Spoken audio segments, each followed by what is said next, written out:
Hey guys, and welcome to Little Black Book 91. Yes, I am joined by Tisia from Ready to Love. And we are going to sit down and have a conversation about Ready to Love and relationships and get to know her a little bit better. How you doing, Tisia, today? I am wonderful. Hey y'all, hey. Good. I couldn't even get my words out there. You know what it is? I think when I met you finally, I think I'm stumbling a little bit. You know what I mean? I feel like I deserve a badge of honor. I am the only one I think I that think you are the only one has Kojo in person. in person, and I And if must say. somebody else has, then in another country they They actually I don't think I've met any other castmates. You're the first one I met, and I'm not gonna lie to you. You know, when I saw you, I even text Phil. I said, Phil, I Sia. know. I said to Sia, bro. I see why you. I said, I see why, bro. So yeah. Thank No, you're you. very beautiful when I saw you. So we appreciate you. But how have you been anyway? You been alright? I've been doing well. I am recovering from some trips, but I'm good. That was a blessing to be able to travel. So Listen, Ghana was something else, wasn't it? all the viewers, if y'all have not been to Ghana, December 2022, please go to Ghana. You will have the time of your life. Whatever conceived notions you have of Ghana, it is Trust nothing me. like you imagine. It's your wildest dreams times 10. So hit me up if y'all looking to go to Ghana You 2022. hear her I'll up. be there. I'll be there. I'm already booking my ticket, so I'm already I looking at the know, right? accommodation. Literally, the whole group is now planning for the next year already. Oh, serious? The whole crew gonna be there. Listen, you know it's a link up thing, isn't it? I'm trying to get everybody from RTL too. So Libba, Listen, all of us trying to go. Even a I'm Walter ready. talked about coming. I'm like Dante. I'm like everybody. If you have not been to Ghana, you have to go. It's a must do. I'm still repenting for mine, but we'll talk about that less. But yes, listen, see, it's good to have you on the show. I know it's a little bit later than we had originally planned, because we both went to Ghana, so we couldn't do anything about that. But it's good to have you on here, and we want to kind of get to know you a little bit better. But before we get to that stage, we're going to do a little bit of human verification. You know what I'm saying? Just a little bit of human verification. I'm going to switch up a little bit. See, everybody was complaining that I was giving people mad riddles, so I'm going to change it up because they were crying about it. You know what I mean? Ooh, So, okay, my first question to you is to see, nice and simple, favorite color? ooh. I don't think it's a color. I'm a earth tone girl. So I like beiges, nudes, orange, olives. Fall colors are my favorite for sure. Okay, Yeah, I interesting. love like a nude hobo natural kind of like that color scheme. So like browns, beiges, orange, olives. Yeah. Okay, I'm hearing that. Another random question. Favorite number? 20. And 20 is my favorite number because both of my mom and I share the same birthday, which is the 20th. So I'm Oh, April 20th, my birthday, Taurus gang gang, and then my mom is December 20th. March, April 20th. My mom is 16th, my sister's 15th. So, yeah, April's Oh, a. okay, okay. Okay, so I've got a busy month of presents to be given. I hear that still. Okay. All right, cool. And my final question: cereal or milk in the bowl first, baby? Cereal, period. Y'all don't be weird, y'all. Cereal in the bowl first, no brainer. Okay. I Listen, feel like what are other questions that you was asking everybody? Throw me a curveball. Don't get lame on my interview. no. You know what it is? It wasn't even you. The audience was saying it. I'm out here doing mathematician stuff and da. So I said, let me change it this today. I'll go make it a little bit lighter. Do you know what I mean? You know what I'm We ain't going saying? light. We ain't going light all 2022. Oh. So you want the riddle? No, not a riddle, but I know you asked. Okay, I'm gonna let you interview. Don't worry. You sure you don't want a riddle? No, I'm joking. I won't do a riddle. You're good. You've passed. You're fine. Don't worry. The tougher questions are You're coming. Baby, listen, there are tougher questions I've got for you fine. today. Oh, I've Okay. got tough questions, baby. Trust me. Okay. I've got tough Okay, my questions for you. turn. Okay, cool. So my opening question always is Tasia. Who is Tasia, and what is Tasia's story? Ooh, damn, I spoke a little too soon. First of all, I'm a Chicagoan, so I am a Chicagoan, born and raised in the 773, the city. not the suburbs. I'm from the city of Chicago. That's important for Chicagoans. That know Okay. you're a real Chicagoan. I went to Morgan Park High School, if y'all care. All people care about in Chicago is what high school you went to. Mm. So I am one of two. I have an older Oh. sister.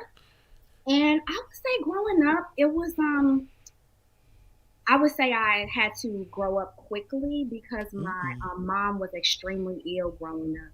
And Okay. so she couldn't really, leave the house, and she was kind of bedridden while I was growing up. And even when she wasn't, she had a lot of health issues. So she had like morbid obesity, diabetes, heart disease, sleep apnea.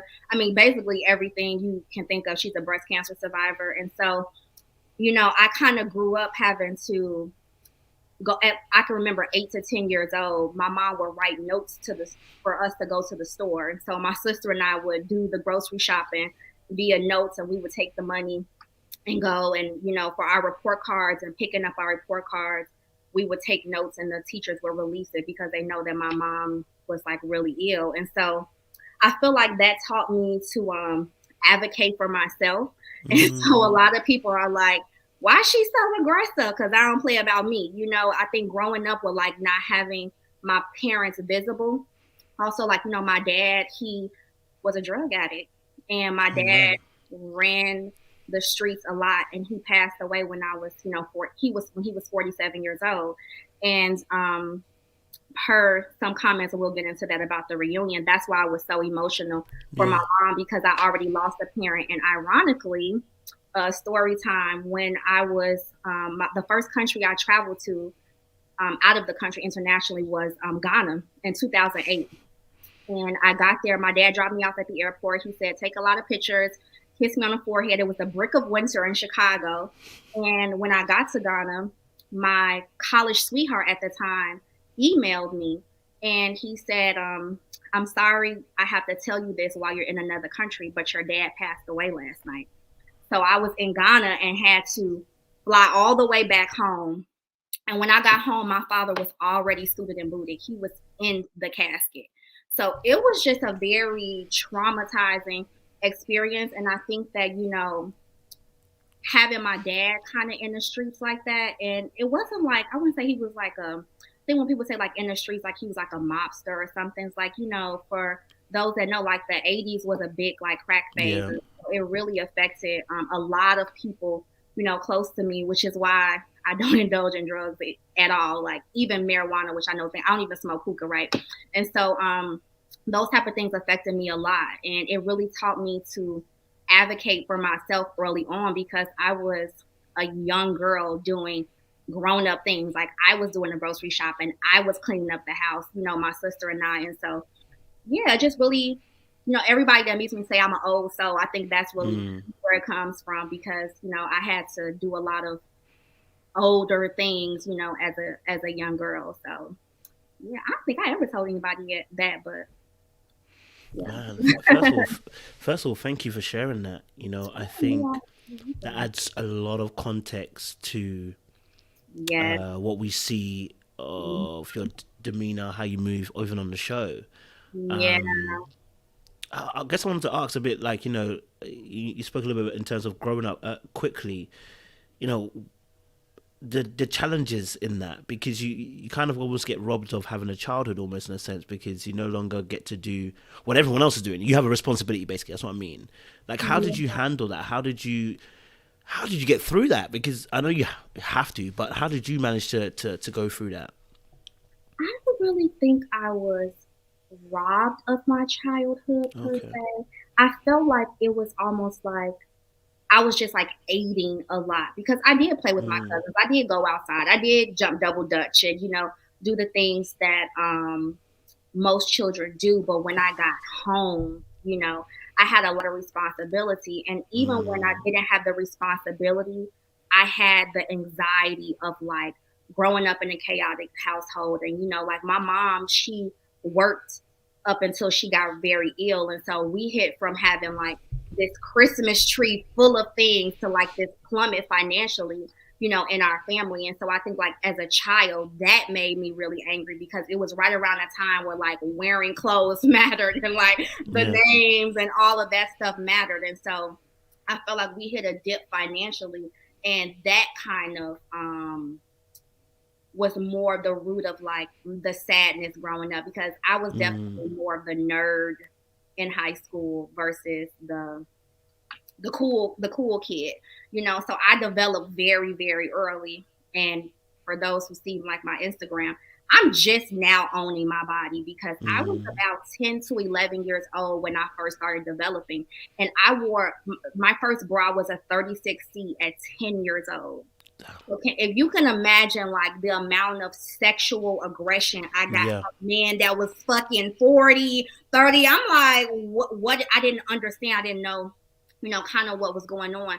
So it made me kind of like dim myself. I wanted to like hide behind. Even if you meet me now, I'm the type of girl that'll walk into a party and go straight to the back in the corner. Like, I don't like to be the center of attention. And I think that like growing up that way, it really put a lot of hypervigilance on me, to the point that I asked my mom to come up to the school to tell my teacher to stop saying that I had the highest grade in the classroom, because it was like I was valedictorian, I was overdeveloped, so all the girls were praying for boobs, and I had it already. And they were bullying me. They were chasing me home from school. They were throwing dictionaries at my head. It was terrible. And I'm coming home crying to my mom saying, "You told me to do well in school, right? You told me to get good grades. So why are they mad at me? Why are they trying to fight me?" And so I think that that's why to this day I'm such a girl's girl. Like, I love girls. I love girl time, because I didn't have a lot of girlfriends growing up. And so I really value my adult friendships, with women. I'm just a warrior for girls in general. I just love to love on girls and empower them, because I've been through a lot of shit, Coach. I've been through a lot. So, yeah, just a little snippet. Damn. What you shared is quite it's quite eye opening. I think because I'm starting to think about childhood as a young 12-year-old boy, hormones raging. We're not thinking about girls and what there might be going on in their house or what going on in their home, or you're just seeing a girl and you're thinking she's developed. Boys' hormones are going raging, raging. You know what I mean? Like I'm kind of guess I'm kind of want to ask a question in the sense of, like you said, obviously you're getting all this eyes on you, attention on you, and then you're wanting to kind of retreat and withdraw. Yeah. How did you navigate that piece? And I know you're obviously withdrawing, but how did you manage to keep your sanity? Because that can do a lot for for a young girl or young man. That can do a lot for somebody's mindset. Yeah, what? It taught me to see people. And I think that's one of my greatest strengths. It taught me to see people, because honestly, even with like my father's addiction, I remember going to therapy, and my therapist said, "Did you ever think that your dad was hurting himself first before he hurt you? Like, he's hurting first." And so I think like in terms of like what those experiences taught me growing up, it taught me to see people, because I literally wondered, you must be very hurt to treat me that way when all I'm doing is being kind to you. So I think that in my worst moments, I'm great at giving people grace and having empathy for them. So I think it taught me that. It didn't like spoil me or make me rotten on the inside. It made me feel like, wow, you must be hurting, or what's going on with you that you're treating me that way. And I think that's one of my greatest gifts, to this day, is just being able to like see people even when they're being not a good person. So yeah, I think that's what it taught me. Wow, man. Yeah. Whew. Giving us the deep today, man. No, I'm really hearing you, and like I said, I think, as you said, you're the way you, like you said, you empathize with people and you have a heart for people as well. Does when you started growing up, did that get you into trouble? That heart, that ability to empathize, maybe to see the good in people. Was there a positive and a negative side to that aspect?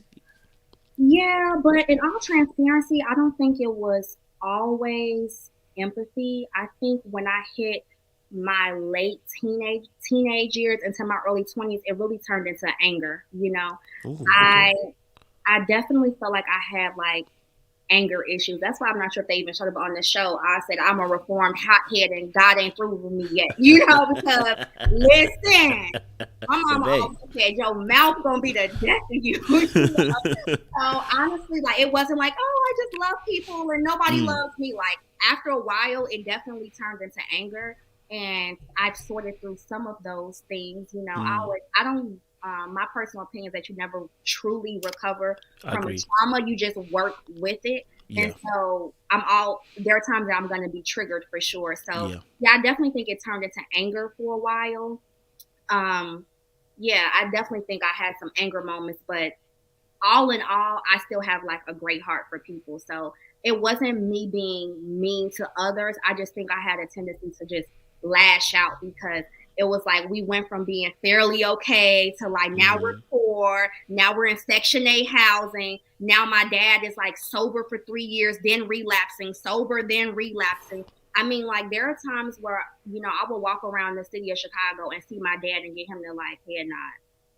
That is heartbreaking as a child. He was just gone. He was in his own little world, out here doing anything for money to feed his addiction. You know what I'm saying? And so I think that, as I mentioned, that taught me how to really see people for who they are. So I think that at a certain point, I kind of felt like I ain't signed up for this shit. And where is that Cosby ass family that they be talking about on TV? Like, why didn't I get dealt those cards? Because it's like my mama's sick, my daddy out here in the streets. Like, I'm getting bullied for no reason. I'm being a smart girl. I went straight through college. I had a master's degree at 22. I'm like, why is this happening to me? So those were the type of things that I was angered about. But I definitely at a point was like, yo, aren't you supposed to have like a loving family and like a grandma that mm. loves? Even my grandma, she from Mississippi and she was mean too. Like, damn, why didn't I get that family that everybody else got? So I think I definitely had like some resentment. Now I wouldn't trade my family for the world. My family is Of course. hilarious. So yeah, it's been a lot of growth in that process. Mm. So, in those times, who would you say supported Tasia then? Or did you have to have your own back? You know what? One thing about me, you could put me in a desert. I'm coming out with a fur coat, a bottle of water. Like I think I am resourceful. And what happened with me growing up is that I had a tendency to cling to people that I knew could help me. I have mentors that I've had for 15, 20 years. I had people that I was like, oh, you getting an A in this class? Let me talk to you. I need to talk to the cool kid. I need to talk to the one that's getting an A in this class.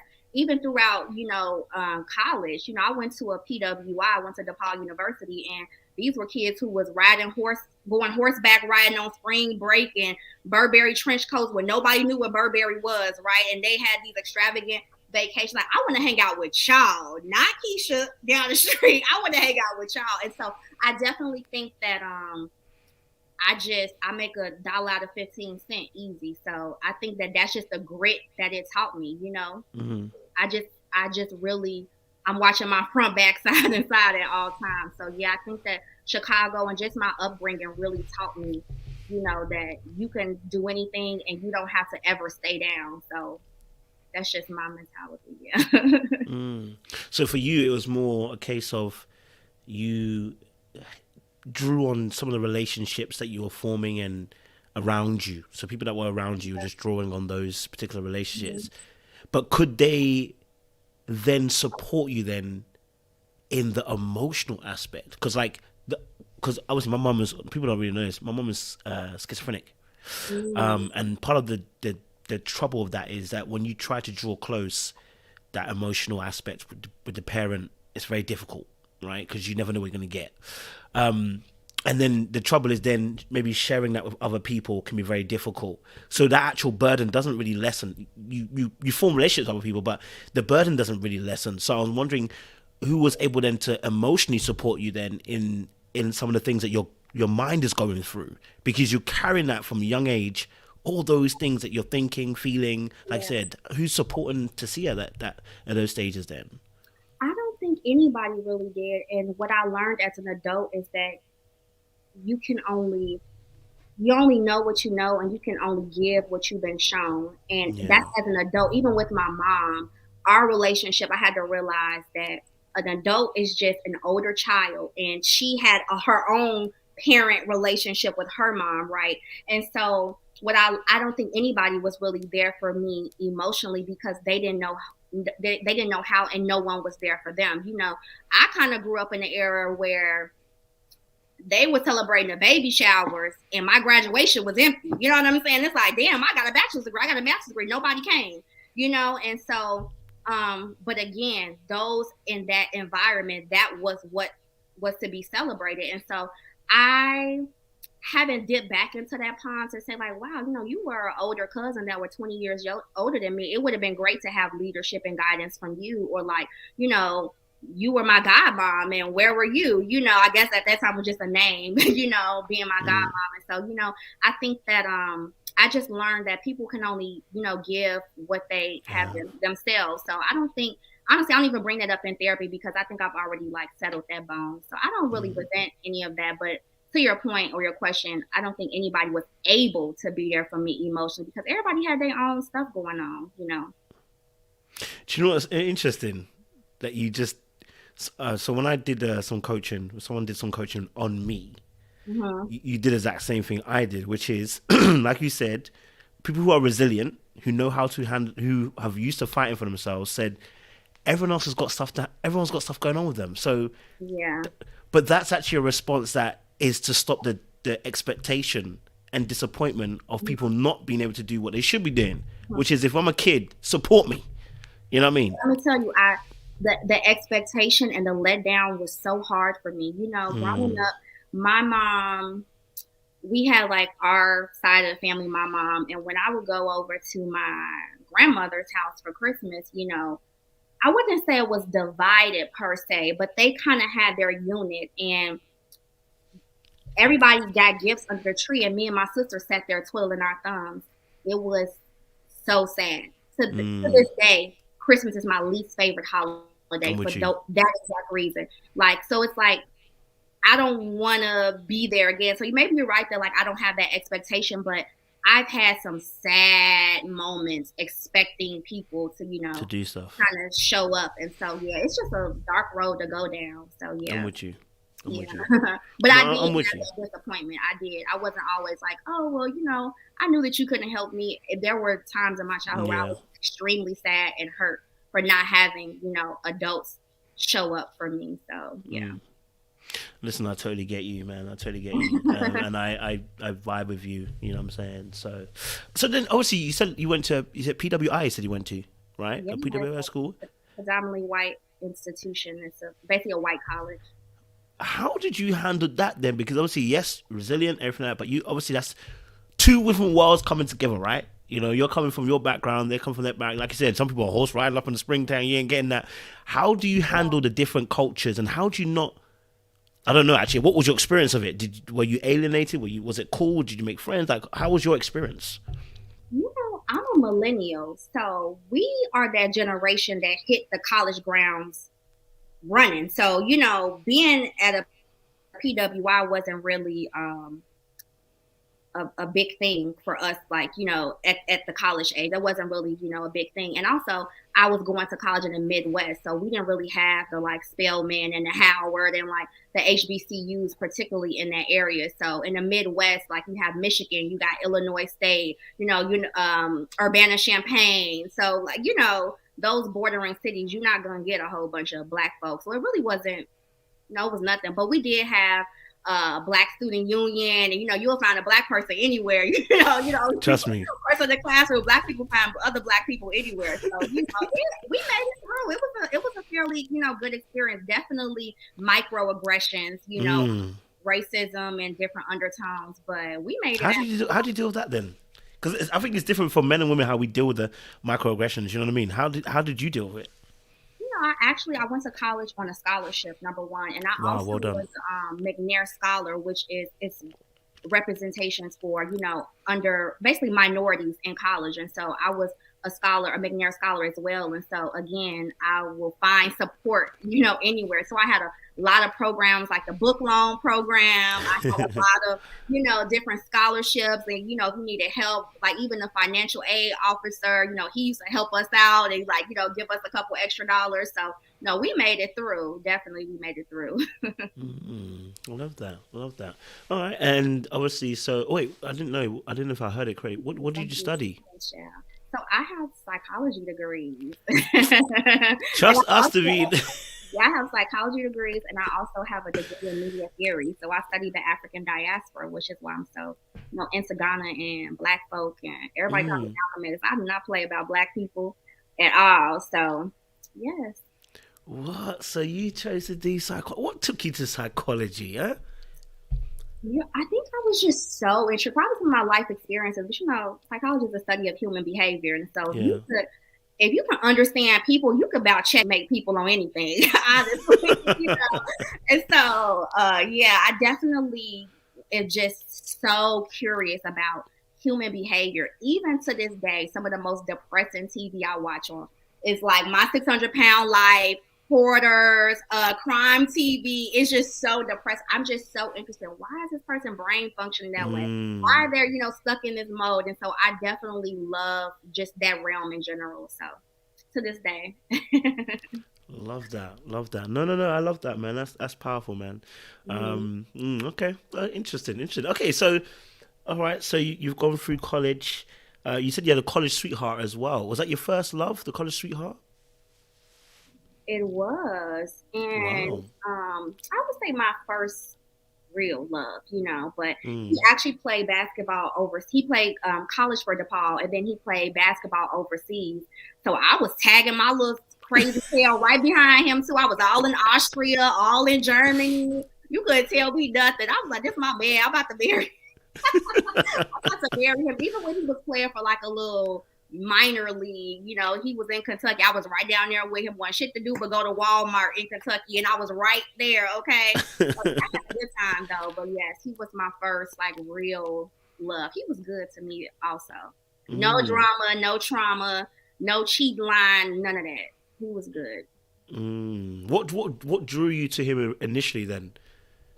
He and you know, even speaking about that, you saw in the first of the reunion, I think it was, the where I was like, you know, he's just calm and cool. He was just mellow. My type is that guy in the back of the classroom. He just quiet. Nobody really know who he is, and he just move real. You know, he just under the radar. That's really my type, and that's exactly who he was. He was six foot Mm. eight, but he was just like a quiet little person. Like nobody really, you know, he wasn't that typical basketball player. So yeah, I think it was like two peas in the pie.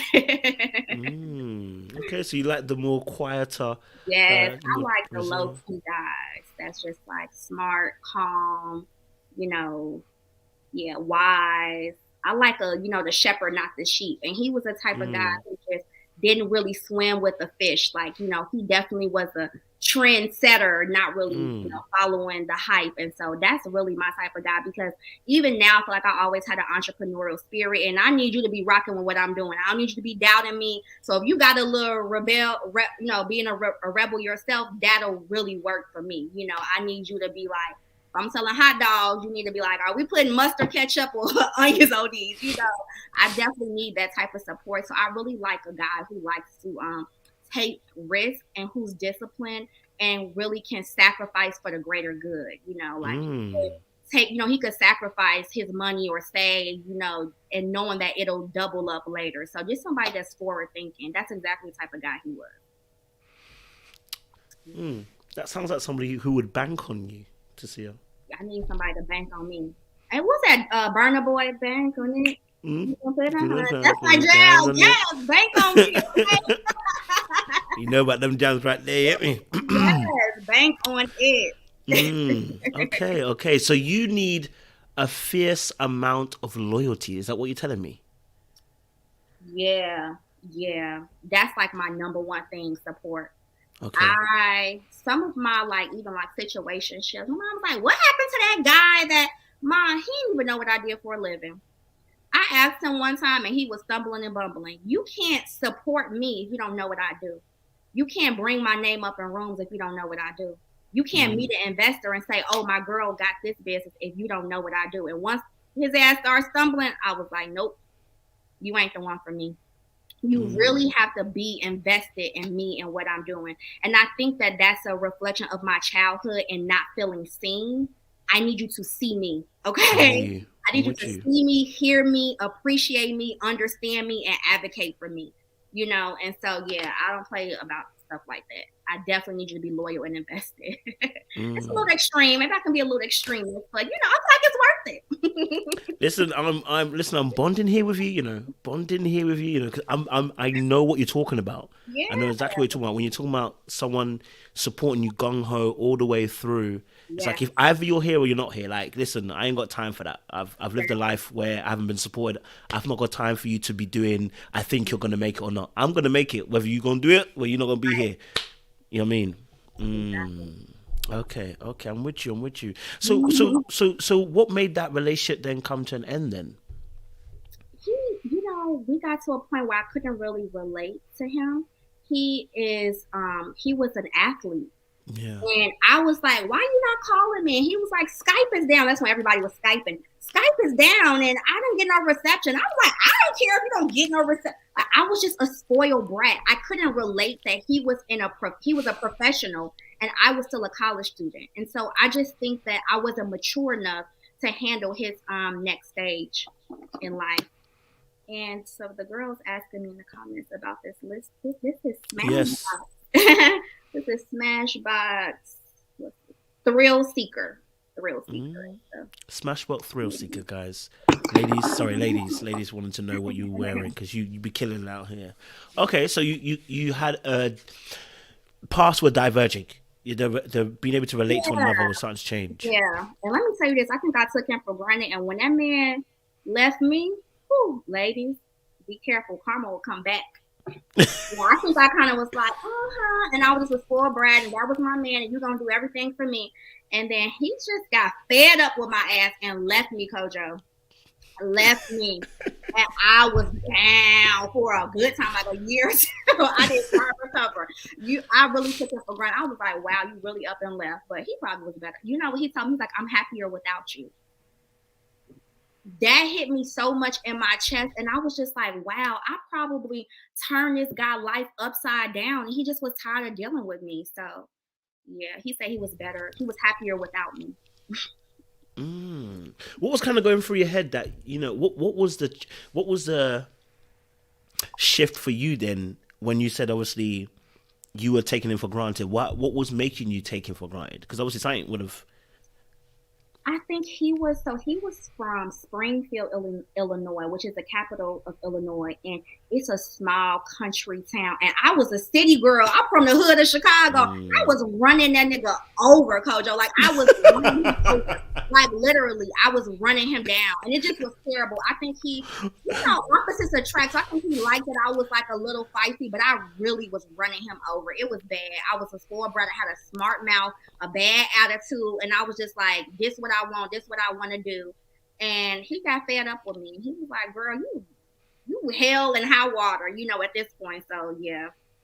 I don't think I grew up to like a couple 2-3 years after that. After that breakup, I probably grew up a little bit. Okay, talk to us about that growing up then, that moment of maturity, the maturing aspect of it then. What was that journey like then, coming into that more mature phase? You can't keep pointing a finger. Ladies, it ain't always him. You can't keep it like, and he did this, and he did that. Like, I was toxic, coach. I was toxic. I really was. I feel a little bit am now, but like I was toxic, and you can't keep blaming them all the time. And I definitely feel like I had to do a lot of like self-reflection of like, what did I do to like maintain that kind of environment? Like, was I really understanding? I don't really think I understood even sacrifice. He was like, I'm a professional, trying to get my career up. If I sprain my ankle and all you worried about is, did I Skype you today and I can't play for a month or two, like those type of things, I couldn't fathom. I couldn't understand that. It was all about me. So yeah, I definitely think that it taught me to stop pointing the finger. and to just be a little bit less selfish. Yeah. I love that. And No, it's just my I love the attitude. fact that you were able to review that though and see that. Yeah. You know what I I mean? had a bad attitude too. No, I mean, but you know, you're able to to look back at it and go, hey, there's things I need to change, etc., Hmm. etc. I know you mentioned with Crystal in her interview that you had gone through therapy as well. Yeah. And I wanted to even ask about that. What took you to therapy originally? Yeah, funny thing, when I got to therapy, she said, "Why are you here?" I said, "I feel like when I'm walking down the street, stuff just jumping out the bushes, just punching me, and I can't fight back. I don't know how to fight back. I don't have the resources to fight back." And that's really what took me there. I just felt overwhelmed, and I felt like I had no strategy to fix it. Like I didn't know what to do. And so I think I wanted to like start. I wanted to start fighting back. I wanted to, even like body image issues about, like things I experienced in the past, my dad, his death, what him not being around meant, my mom being ill. I think it's different, and I actually, in this journey, I've realized that there's a lot of girls who grew up with not so good relationships with their mom, or not their mom, not at all. And that is a different type of situation. Women always saying that I got daddy issues. A mama issue is a different type of issue for a Yeah. woman, because it's like your mom is supposed to be nurturing and loving and caring. And my mom was definitely that, but she was so ill she couldn't be present, right? And so I think that changed me, or my DNA as a woman is different without having that like coddling mom, right? And so like those type of things definitely molded me to who I am, and I wanted to be able to deal with that and like fight my demons, but I didn't know how. I was bringing a damn knife, and I needed a goddamn AK-47 or something, and I didn't have anything to fight back with, So that definitely helped me. I am so pro therapy. Wow. When did you feel like that when you were walking down the street? Was that recently, or was that just like years ago? Or I would say maybe about 7 to 8 years ago. I wow. mean, right before I moved to DC, and I just felt like, girl, life then rolled your back, okay? Like, inside that. That's how I felt. I felt like life was riding my back, and I just was like a camel just dragging through the desert. It just was heavy, and I was hot and tired, and so that's when I really started to feel the weight on me. Like life was just beating me down, and I think that I was just moving so quickly. So, like I said, I went straight from undergrad into grad school, no break, no anything, and then I looked up and I was like, I'm like 20 something. I'm done with school. I'm trying to work. I ain't got no man. They say in a few years I'm supposed to have babies. And I hadn't had a grip on life. I just was moving so fast. And so, yeah, I definitely think that's when I realized, girl, you need some help. You need to learn strategies to navigate this space now as like a maturing adult. So at the time you were moving to DC, you said, I moved here 6 years ago. Yes. and was that for work? That you were moving to Yeah, DC? I just really needed I just wanted a new scenery. I'm kind of bold like that. I moved to grad school with like 2 bags that I got on the train. It took me like 20 hours to get to grad school. So I am just that kind of risk taker. But chocolate city to chocolate city, Chicago is a chocolate city too. So I actually applied to jobs here, and I came here, and I had a couple friends, and I rented a car. And when I tell you, them roads hugged me, they felt so. I felt like I was home. It was when I pulled out of that, like, I think it was Hertz rental car lot. I felt like I was home. I went home. I was like, Mom, about to move there. She was like, yeah. 2 weeks later, I was like, I found my apartment. She was like, oh, you wasn't playing? No, I wasn't playing. Yeah. And then I worked in education at that time, so it was very easy for me to find a job here in the DC area. So it just felt like home. So, yeah. So at that time, do you feel like you were doing well for yourself at that point in time? Oh, no, story time. Come on, girl, share When the I stuff. moved here, right? When I moved here, I had no idea about the cost of living. Yeah, I think I was making like $47,000. Oh, you better stop. Listen, what you mean that's a small amount? Listen to me. I was making about $47,000 when I moved to this area 6 years ago. I was so broke. I literally had a pink slip on my door. I lost my job. Y'all, this is so crazy. I lost my job. Oh I snap! really was about to get evicted from my apartment, and Ooh, I had to go apply for government assistance, come on. food stamps, and then I would get. And yeah, why was I going down there with a Louis Vuitton bag? I was going to the it was like a assistance to help you with your utilities and shit because I was behind on all of my bills with a Louis Vuitton bag. And I ain't know the game. You got to get there at like 5 o'clock in the morning.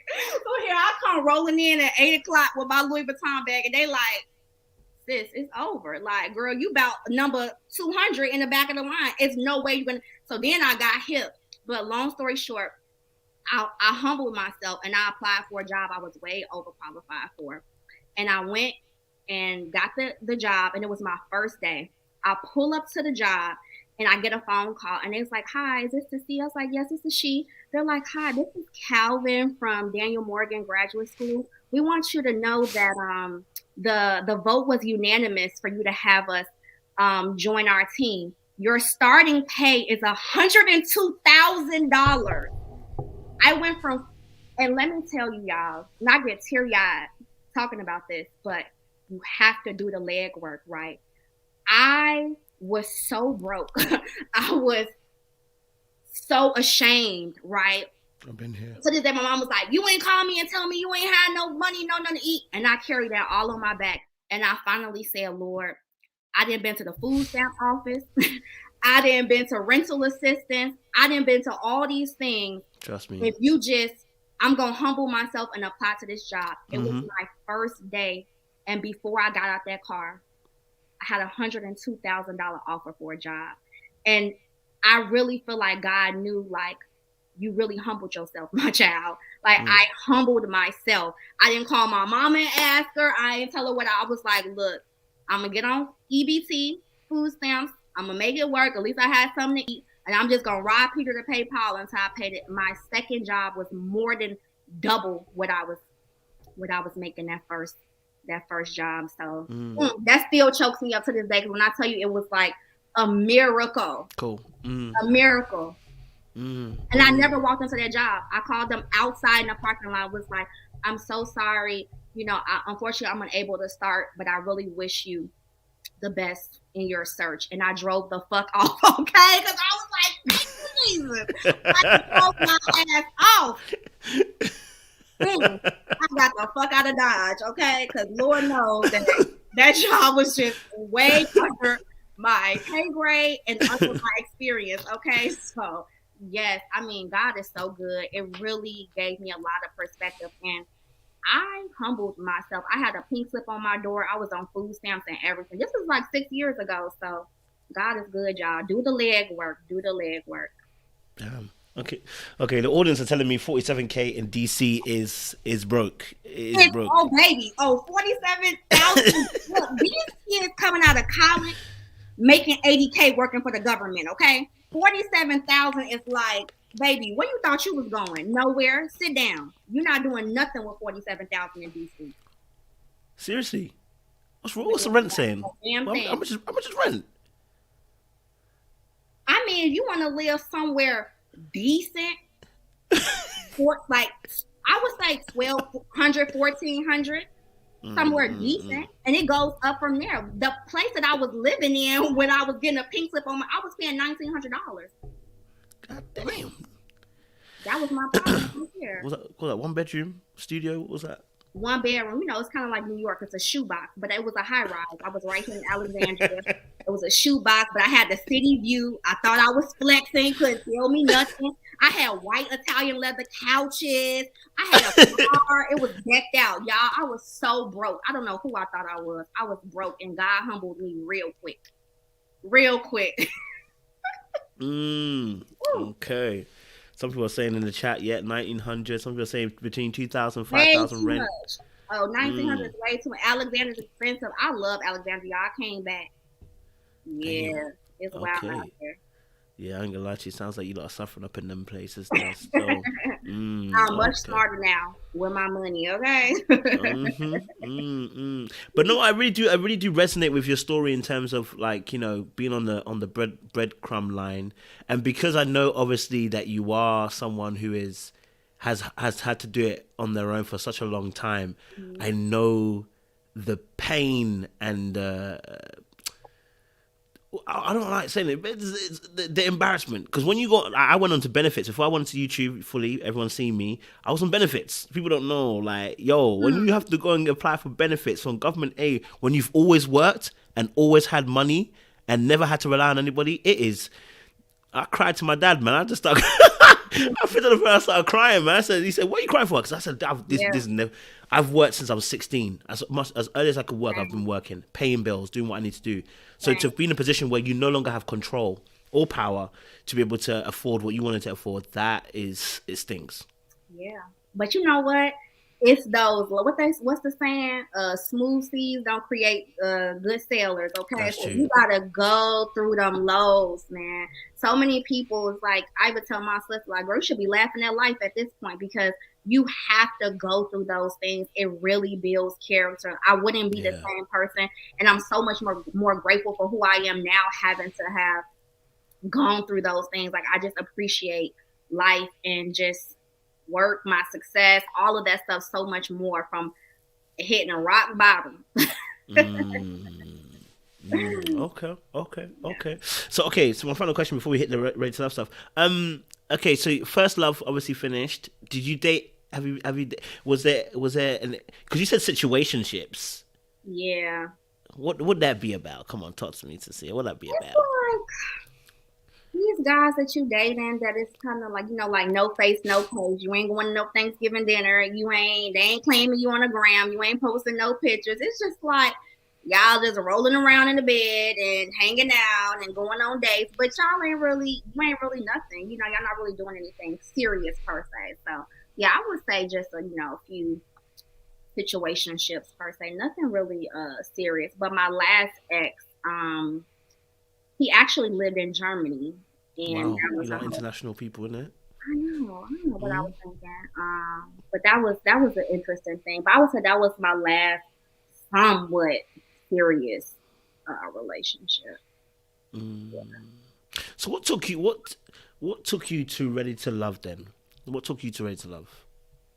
So if anybody don't know, Kyra is one of my really close friends from the Houston season right before us. And she was like, girl, they coming to DC. I was like, bitch, you crazy. I would never do anything. She's like, are you gonna apply? Are you gonna apply? I was like, I'm gonna apply. I didn't apply. 2 days later, she was like, did you do it? Just fill it out. If they don't call you back, then at least you could say you did it. I filled out that form. They called me in 2 hours. I was like, I was just playing.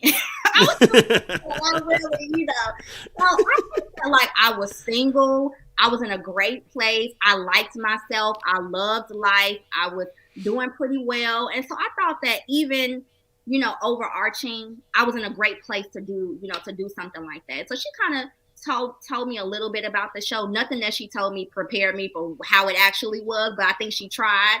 But it was I think I was like literally ready. I didn't have like the person wrote the comments. I had no sneaky links. I wasn't connected to nobody. I wasn't dipping in and dipping out.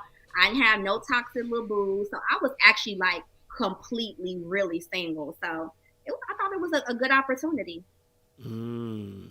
Okay, okay. I like that. I like that. So then, obviously, you get through. You're now on the show.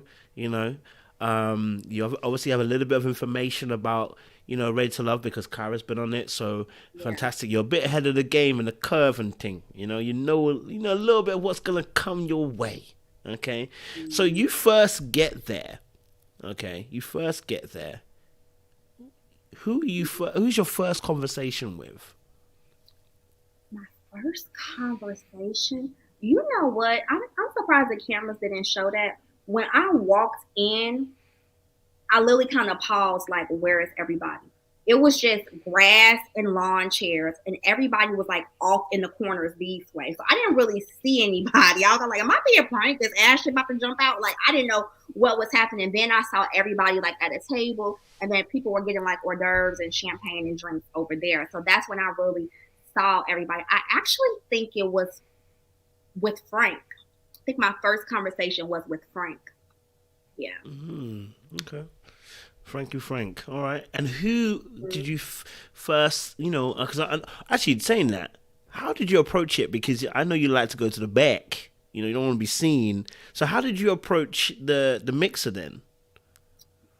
See, number one, I'm a tourist. And Mm-hmm. so what I was kind of told, even from not just like Kyra, so I didn't have any true inside scoop, just more so her experience. But even the producers was like, when you get in there, it's showtime. Like, it's no time to play. Somebody going home. So don't do what you normally do. So I think I was trying to be more visible, talk to people.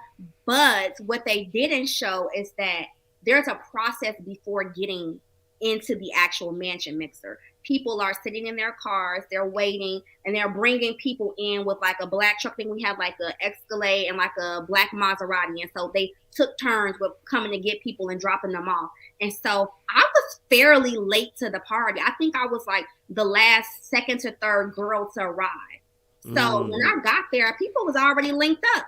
People were Mm. already in like over an hour or two had already been talking and had met each other. So I honestly I did feel like it was a slight, disadvantage, but Yeah. I got in there and I was just like, okay, showtime. So I definitely tried to like work the room, but I really feel like people were already clicked up and some of the girls already had their claws dig down deep already. I was like, okay, girl, that's you. I, Mm. Who those girls that had their claws dig down deep? I think you real messy. I would say one thing that I do remember is Mm-hmm. that Shiloh was talking to Walter for a very, very long time, to the point that the producer was like, "Go get Walter. You want to talk to Walter? Go get him." And I did. I went over and pulled Walter. Where I actually think he was talking to Courtney at the time that I pulled him away. But Yeah. baby, Shiloh and Walter, they talked like the whole night. I mean, I definitely feel like every time I looked up to try to talk to Walter, he was talking to Shiloh. So That's interesting. I wonder why that didn't pop off. We don't. We have Walter on in a few days' time. We'll get his. yeah, We ask see why that didn't Walter. go. Go, yeah, ask Mm. Walter. Okay. Okay. So that was one, and then okay. So you said obviously you felt like people had already started to click, which is natural because obviously I'm yeah, guessing they kind of staggered you guys coming in by right. a So if lot of I had been time. there early, I probably had been clicking with people as well. So I definitely wasn't Mm. mad at it. But yeah, it definitely was like the Game of Thrones when I got in because I'm like trying to break into people's groups and tables and pull people away and stuff like that. So yeah, everybody doesn't come in at one time. They kind of stagger everybody in. So yeah. Mm. So who was your initial who was your initial person that you thought like just from the mixer alone, who was the first? Who was the person you thought? You know what? They interesting enough. Maybe see what could happen. I really didn't feel anything at the mixer. I'm such an extremist. Literally, when I walked in, I was like, God got a sense of humor. I literally said this to myself, like, you really got a sense of humor. Because I didn't feel anything. I felt like I was being tested in life. Like, I really couldn't feel or connect with a lot of people. I talked and worked the room and definitely talked to a lot of people, but it wasn't like this in innate kind of connection. That's why I was pissed at the damn mixer because it wasn't like they didn't say we didn't connect with her. They said we didn't get a chance to talk to her. I'm like, now y'all lying. Like, don't lie. Like, why y'all capping? So I really was like upset because I knew that I had gotten there late because in the parking lot I can see the cars coming to pick Coming up in. all the girls. So I knew I was like second or third to last. So I definitely worked the room when I got there. I was like, okay, you behind, you gotta get in here. So like the fact that people were saying they didn't talk to me, that really pissed me off. Like, yo, it's hot. We've been out here for 12 hours. One thing, don't lie. Don't lie. So yeah, I definitely feel like people was capping. But other than that, I think my initial attraction, if I had to say who I was most attracted to, was actually Carrington. Carrington is most my type. He Mm. would, if I out of the lineup, I would have pulled Carrington. Carrington is like the most my type physically. Physically. Yes, Mm. physically. Physically. Mm. Yeah, he was most my type. But I think too, like I told Crystal this, but when we started talking to each other, I was like, Well, it wasn't adapting. no, I definitely don't think it would have worked. Why wouldn't it have worked? I think that Harrington, he works in nightlife, right? Okay. And so he gave off this, like, I think I even said it, like, Harrington running for president. Like, it was literally like he was on the ballot trying to get people to vote for him. And I even told him this, like, it was a joke between us because he that's his natural element. So he was getting everybody drink, like, yo, you want some champagne? I'm like, are you here to love or are you here to party? You know, so that's kind of the vibe that he gave me. And when I talked to him, I was like, don't I know you from this club here in DC? And he was like, oh, I see what you're doing here. And I'm like, nigga, did you used to work there or not? Like, it was just like, I don't know, maybe he didn't want me to bring it up or something, but I definitely was like, yo, I know you because I used to work down the street from that place. I go there for happy hours. So I'm like, don't I know you? And he was like, oh, I see what you're doing. I'm like, oh, yeah, nah. Yeah, so, there's a kudo. Hey, Carrington. I hear you. Okay, so here's one of my hard questions now. The men put you at the bottom, and then you held almost like, well, they showed you guys having a conversation at the bar or whatever. Or there was like you were in pink at the time, and that was at the brunch. Yes. And I remember I did a review, and I said during the conversation between, I think, yourself and Walter, it felt like, I'll be honest with you, it felt like you was interrogating him.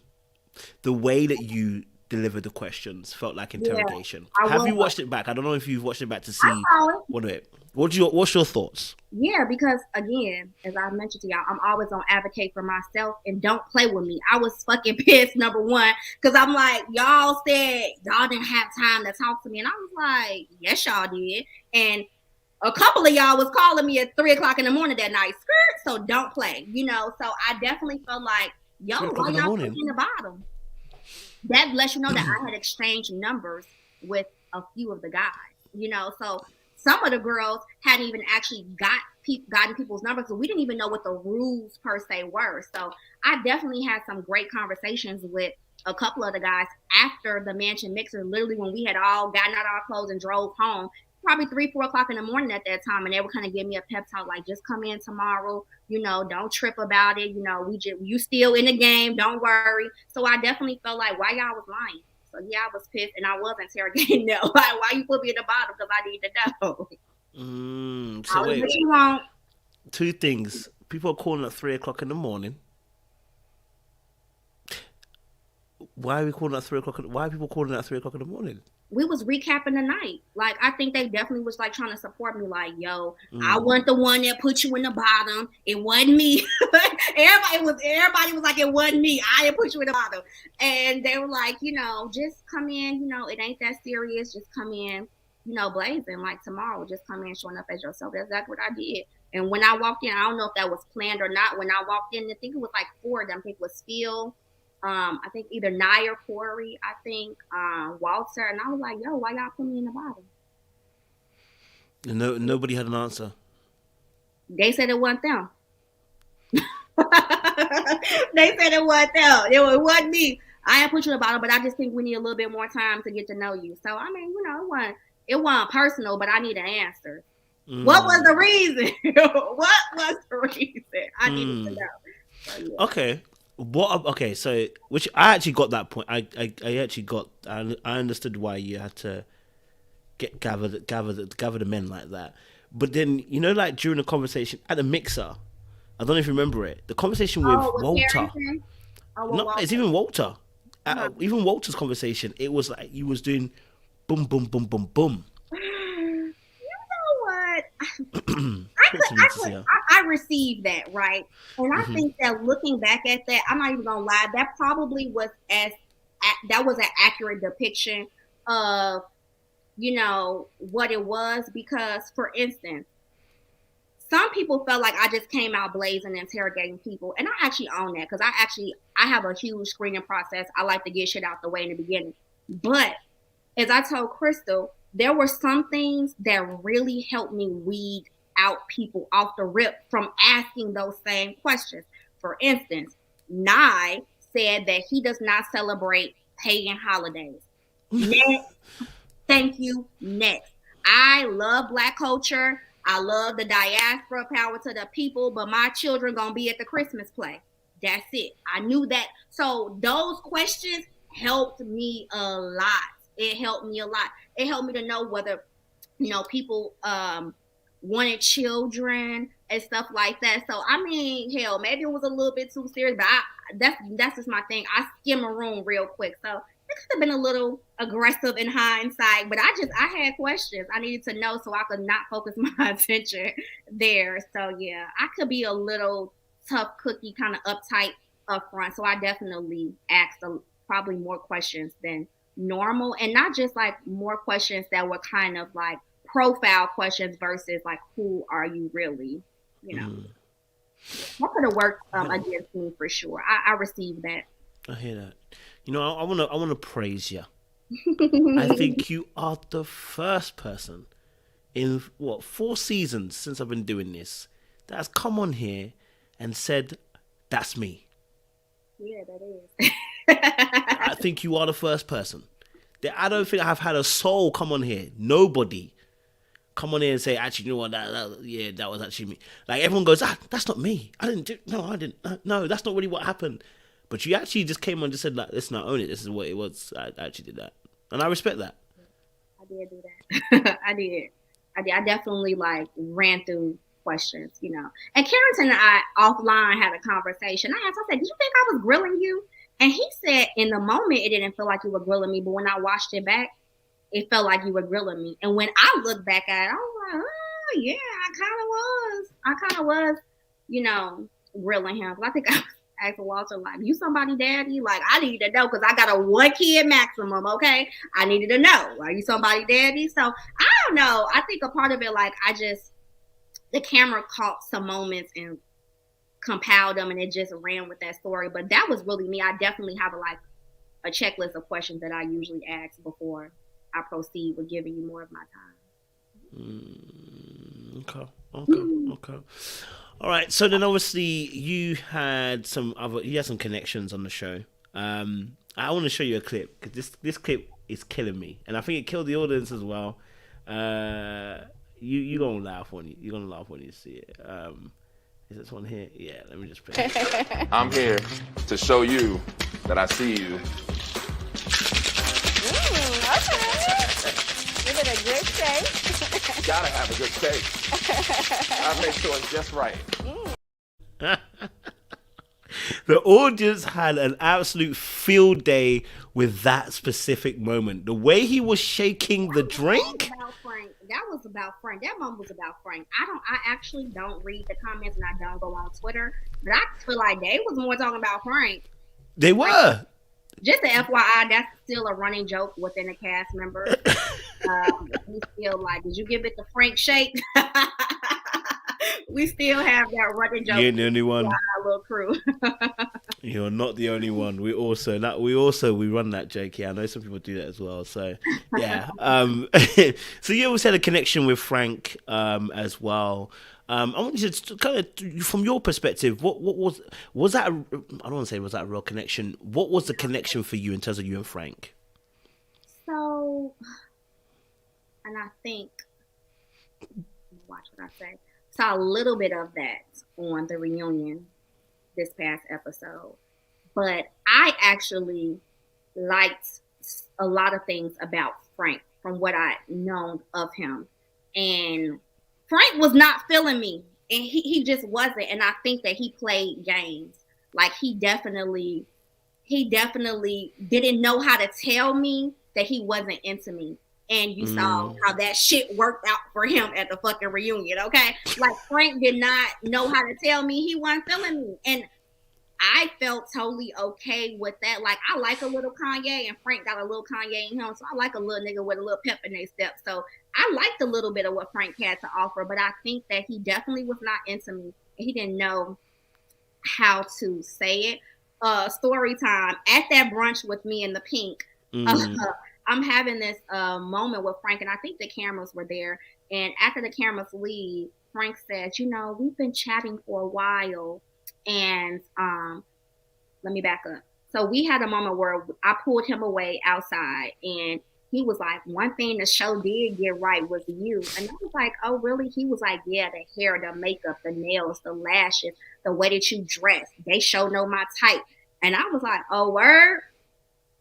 So fast forward to literally like an hour after that, we're sitting down, the cameras leave, and he said, I haven't really gotten a chance to make a connection with this one girl. Would you mind if I leave and go over there and talk to her? And I was like, yeah, sure. And he was like, are you okay with that? And I was like, yeah, of course. Like, that's what this process is for you to go and get to know people. And then he goes, well, are you interested in getting to know me better? I said, no. He's like, whoa, why? I said, baby, you can't bend the block on me. If you were froggy enough to sit the fuck here and say, oh, can I go talk to this other person? Nigga, you ain't got nothing else to say to me. And that's on period. I was like, no, I'm not interested. I wasn't on Frank ever since that day. Ever since that day, I was like, nah, bro, you ain't about to play me. He was like, oh, do you mind if I go talk to him? I'm gonna say, oh, are you interested in maybe we can meet up offline and oh no, baby. No. If you could have just said, like, I want to get to know you a little bit more. I feel like I don't know you, but I want to go talk to somebody else. He was like, I just really feel like you I don't see you in my future. That's what he said, Kojo. He was like, I really just don't see you in my future, and I'm really just trying to think long term here. 2 minutes later, he was like, well, would you want to get to know me better? Nigga, no! No! I don't want to get to know you better. Boys, Frank, no, sir. I ain't been on Frank ever since that day. So. Are you trying to say that the brother was trying to coax you into a situation? He really didn't know how to stand in his truth and own it. Because, baby, miss one, next 15, one coming. If you would have just said, you're not my type, or, I just don't really feel the vibe, okay, that's cool. That's fine. Because I know I'm not everybody's cup of tea, but you can't bend back and say, and I literally told Frank, since you wanted to jump your ass off the bridge, you stay right there in that water. No, I'm not interested in getting to see you offline or meet you offline. I don't know. That's some old school game for you right there, man. He was trying to. That's what the cameras didn't show about Frank. And after that day, I was off Frank. I just, like I said, I like a little cocky, so I admired that in him. I was like, oh yeah, he walk around with big energy, right? I was like, oh yeah. But yeah, he tried to play me, and I was like, no sir, no, stay right there. I'm hearing you. Okay. So Frank was out the picture after that. Okay, cool. Who else would you say you had a connection with? We know the main ones. Obviously, I know Phil you had a connection with, and we'll address that a little bit later. Was there anyone else that you connected with? Walter and I have a cute little thing in the beginning. I feel like it was just like more like talking, getting to know each other. And I have requested dates with Walter, but I didn't get the date with Walter until they didn't show that, but I didn't actually get the date with Walter until after I felt like he had friend zoned me. So that's the, and I think I told him, I was like, wow, I'm shocked to be on this date. He was like, wow. I said, I feel like you friend zoned me. And actually Cornelius and I were vibing in the beginning too. Yeah, what happened to that? Well, yeah, we both were like Southern, kind of Southern values, definitely Christian. And Cornelius liked the thick girls. So he does like thick girls. He admitted that. So I felt like he was, I was right up his alley. So it's also been a lot of comments, but that was a whole thing too about curves and weight and being plus size and all this other stuff. But I told myself, it bothered me for a minute until when I kind of picked up a following from the show, and I told my mom, I said, for every troll that's on my page, like, girl, you need to push away from that table. You need to stop eating carbs. It was a dude in my inbox when I was posting videos at the gym talking about, please don't lose no weight. Please don't get skinny. Please. So it's like, to each his own. But Cornelius definitely can appreciate a little hip and dip. Never a problem with nothing wrong with little curls up in her. Yeah. Okay, so okay, the little so I'm guessing the Cornelius train kind of ended with obviously when someone else got their claws into him. Then so that ended then. I would not participate in that. Honestly, I don't think it really had much to do with it. I just think that opportunity and just like the dates and setting up and you really shouldn't be talking to people outside of it. So I just feel like it was more like how the chips fell. So yeah. I wouldn't have done you like that. Don't worry, man. It's funny now that I can laugh about it. I think when I was going through it, it kind of was a little sad. I was like, damn. Girls were saying that they had all these phone calls and they was talking on the phone. And I didn't really have that. So I was like, now I'm over that. But yeah, it was an interesting process. Okay. So, okay, the Walter connection, Cornelius, okay. And then obviously you had the Sean connection, which you guys kind of looked like you was connecting a little bit. You know what I mean? It looked like you two were connecting because he was vibing with you. You look like you were vibing with him. You guys connected on the fact you wanted to have kids as well. You even mentioned how many kids you wanted to have. It looked like it was going at least somewhere. At least it was starting the ball rolling. Was it the same thing from your particular perspective? Yes. Out of the available people, I definitely feel like I had the most connection with Phil. I'm presuming that's what you're talking about. However, if I was to like throw Phil into my regular dating life, I probably wouldn't say that, if you can understand what I'm saying. Like it probably what we had probably wouldn't stand the test as to how I would be dating with somebody in my regular life. But so like out of the group of guys that we had, like it was the most flame there, but it's like that's the most flame out of no flame. You get what I'm saying? So it's like that, it's like you're comparing that to like no flame. So it felt like much more because I'm comparing it to guys that I'm not talking to at all. So it definitely felt like more with Phil. But Phil had, he definitely had stronger options, I would say. I think he had stronger connections and stronger options for him. Okay, I'll come back and deal with the Sean things, obviously, because we saw some things there. But then you had Sean. Sean was in the cut, at least. It looked like he was in the cut, at least. But it got cut short. What was that situation like? What was that experience like? Was there a spark between you and Sean? Was there something? Because you guys look like you bonded. Sean did not get a fair shot, honestly.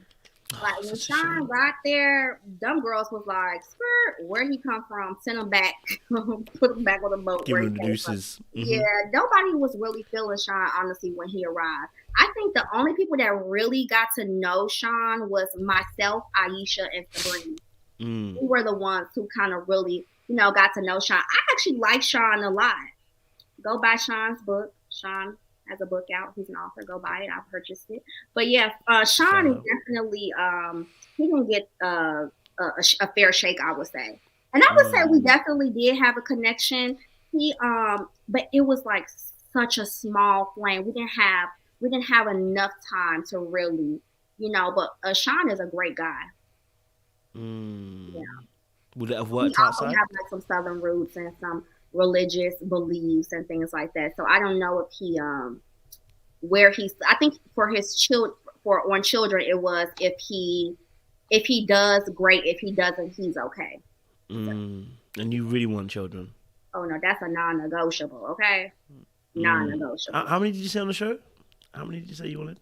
I really want a large family, God willing. I feel like the clock is kind of ticking, but I would hope to like 3 to 4 for sure. I just want a large family. Yeah, I know. Cool. Okay, cool. Wait, did you see the situation with the Sabrina thing where he got absolutely fired? And then the bill or two situation, because to see, I don't know if you do the bill or two. I think you do the whole bill. I don't think you do the bill or two, isn't it? No, I I don't do a bill or two. I don't think Sean really meant that though. Like I think, and I think Sean. I watched one of his interviews and he spoke about that he grew up with his father being like Cliff Huxtable and he wanted like Claire Huxtable. I think all things able and willing, Sean would gladly cover the bill, the note, the mortgage, or whatever. I don't really think he quite meant that. I don't know. Yeah, I think he got a bad rap for that, but I don't think he quite meant like, oh, I'm gonna cover a bill or two. I think he's a man's man. Okay. Okay. I hear you. Back onto Phil. You connected with Phil. There was also, you guys. I want to know from your perspective, what is Phil doing? Because Phil is out here in everybody's top. What is the brother doing? I need to find out so I can also learn the trick. What is he doing that he's getting every woman to have them in the top? Phil was doing something right. It was what he wasn't doing. That's what it is. Oh. Like I said, it's like smooth, and it's not no gimmick. He's just smooth. He's low key. He's calm. He's mature. He's doing well for himself. And so it's like, do you want the one chucking and jiving in the front, or it's like that mystery man in the back? And I feel like that's why a lot of women kind of flock to Phil, because honestly, Phil wasn't really playing the game. The game was playing him. Like the girls was kind of, at Phil. And I think that's kind of, he was like the calm in the storm, And so I think it was really what Phil wasn't doing that really attracted, kind of like raised your eyebrow, like, who is that? Like, who that over there type of thing. Yeah. So I think that's kind of how Phil got put in everybody's top like that. He's so supportive. He gonna call and check on you, and to this day, he's still like that. So yeah, I think that was really, and it's honestly, it's genuine. It's not I'm like playboy. He got a bad rap for being a playboy. It's not like that at all. The perfect man, basically. You know what I mean? Checking up on you, emotionally available, emotionally intelligent. Okay. Okay. Yeah, kind of like, what's the trick? What's your downside? Yeah, and somebody wrote like he has that masculine energy. Like he definitely has like masculine energy for sure. Yeah. You know what he doing. He does. He's obviously, because he's got every woman in who's got him in the top, so he did something right. Yeah. Okay. I hear you on that. Okay, so talk to me a little bit about the situation that you guys had, the table where with Shiloh, yourself, Phil, his ex. I want to know from your lips, what that was about. Because you looked like you was about to shut it all down, baby. What happened there? Well, first of all, they thought it would be a good idea to like, and I think everybody, I'm not sure if everyone's date was like that, but to have one person there and then the other walk in for drama purposes, right? And so the first thing is that I wasn't annoyed or mad or anything with the date, but I didn't like the fact that they set me up to be like the mistress walking in on Phil and Shiloh. So that really annoyed me because I'm the one, not the two. I did not like that at all. And then even with the way that the table was set up, it was Phil, Shiloh, and then me. It should have been Phil in the middle, because when I came in, Shiloh's hand was on Phil's leg, and it was like they was a married couple, and I was like the babysitter he was screwing on the weekends and some shit. I was like, what is happening? And so his ex was actually really sweet. I mean, I saw some other ex dates. We had a great ex date. And she was very nice, and she asked good questions. And they tried to cut it to make me say to her, I don't feel comfortable talking to you about that. But that comment was actually towards something else. It was like, if you feel like you don't want to talk to me about something right now, just say, I don't feel comfortable talking about that right now. And they cut it so that it looked like I was saying that to her. But no, she actually was very, very sweet. So. I just did not like that setup at all. And I think that Shiloh and I are definitely two different kind of women. So it kind of came off combative. And it really wasn't, when I was just like, no, I wouldn't do that. Because I think one of the questions came up as to like, what would you do if like Phil started to shut down? And she's like, I'm going to talk to him and I'm going to try to get it out of him.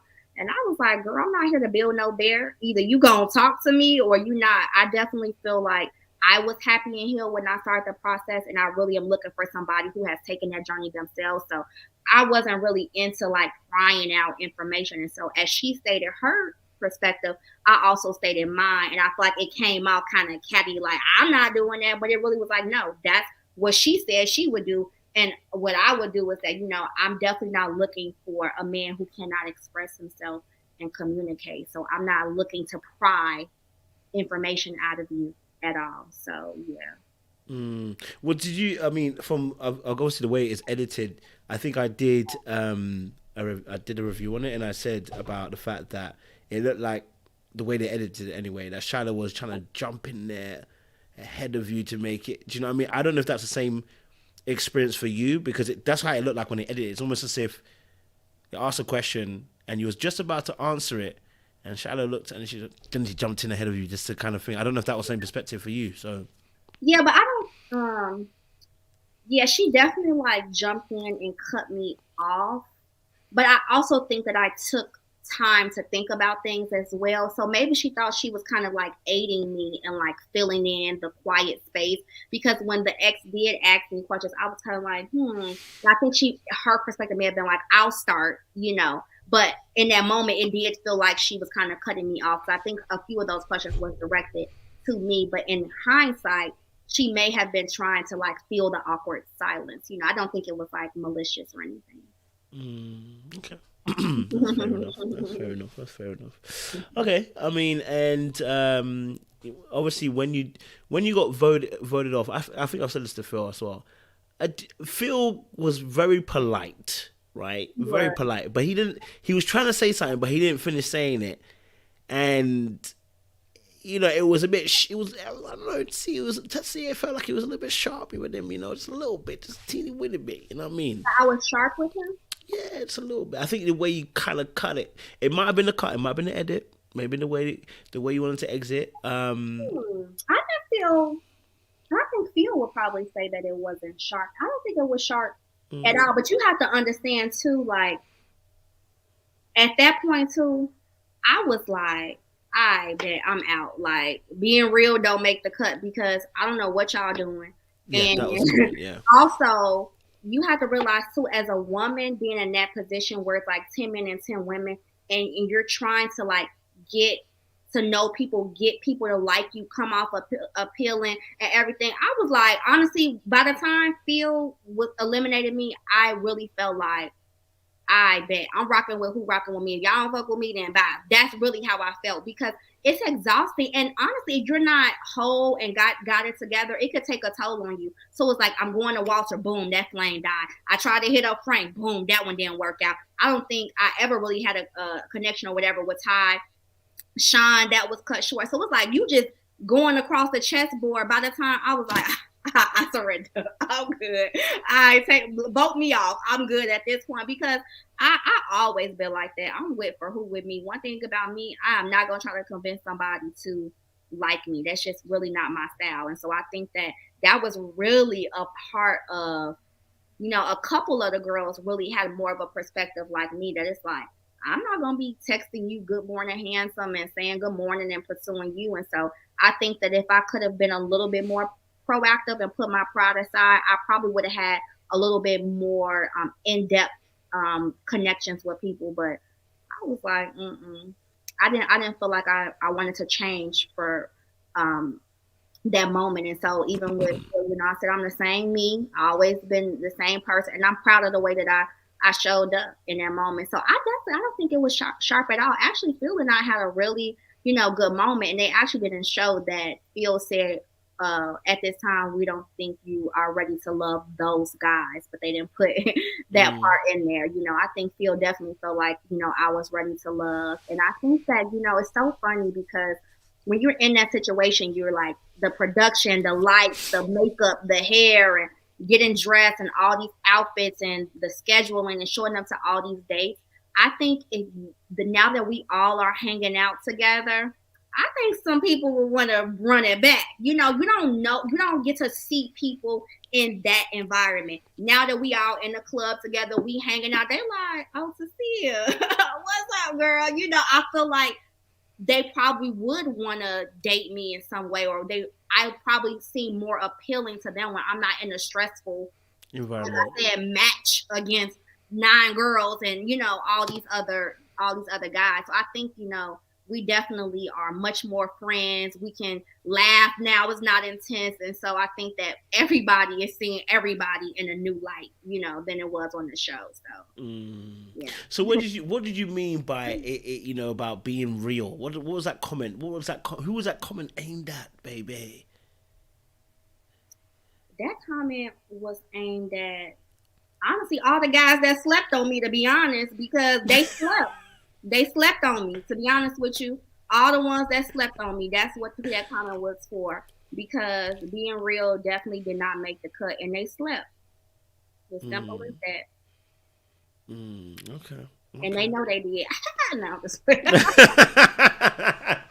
No, that really was what was aimed for. Like, yo, y'all slept on me, so I guess being real don't count. So.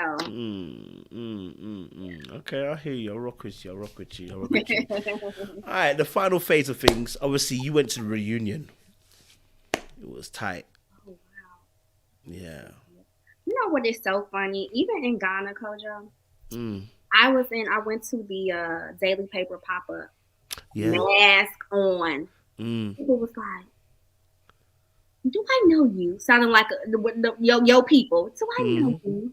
I was like, are you from Chicago? Did you go to high school with me? I was like, are you on that show? And I literally am like, oh yeah, that's me. Like, this show is not like the forefront of my life. I was at dinner a week ago and a lady at the booth behind me came around and said she recognized my voice.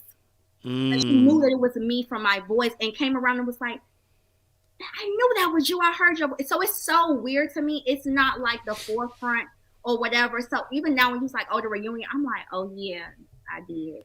Y'all probably think I got a walking off problem.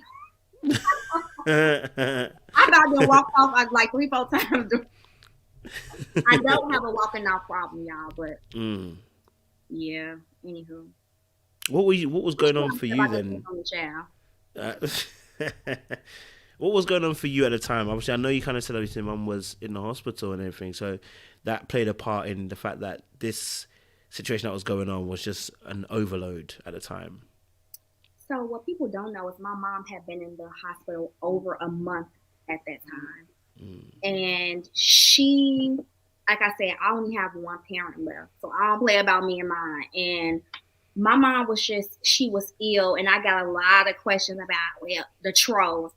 If your mama was sick, then why didn't you show up? It's called a contract, sis.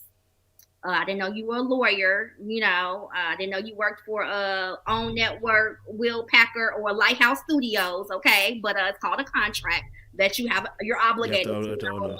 And number two, it was COVID, and my mother's hospital could not accept visitors, so I could not go visit my mother. So I wanted to get that out the way because that really did bother. I ain't responded to a troll.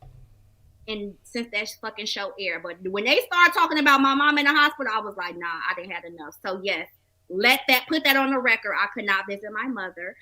So no, that was definitely like weighing on me. And although I understand that the reunion is a place to clear up things, y'all saw probably 7 to 8 minutes of hours.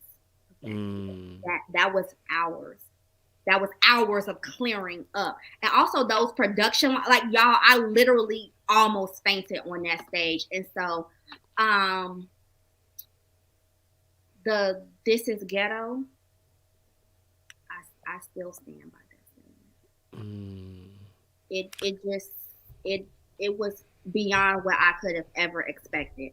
And I just guess I was naive enough to think that people were going to come and talk about the loves that they left with. I'm like, y'all left with a man. Is this what we talk about? Bitch, I ain't leave with no man. I don't understand why we sit up here talk about this. Like, you left with a whole man, all of y'all left with a man and we arguing. You know what I'm saying? So I guess I was just naive to think that it was gonna be like about the highlights of it. Although I do know some gossip and clearing up the air will be involved, but that was just too much for me. I really felt like I was gonna faint. And as y'all saw, I didn't cry that whole season, and I was like really having a meltdown. And Libba and Courtney, Carrie were so sweet and supporting me in that moment. And so, no, it was not to steal a moment.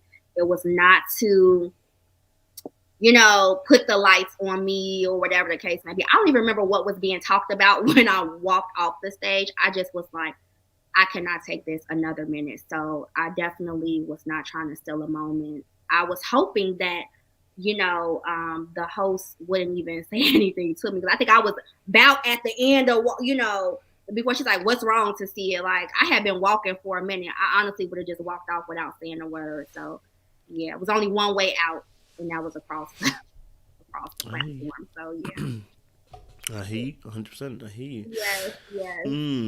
Okay. I mean, just one last question on this. Why was it ghetto, though? What specifically was happening that you're saying was ghetto? It was just honestly the back and forth, back and forth, back and forth. I just really didn't feel like, again, I'm a girl's girl. I love to love on women.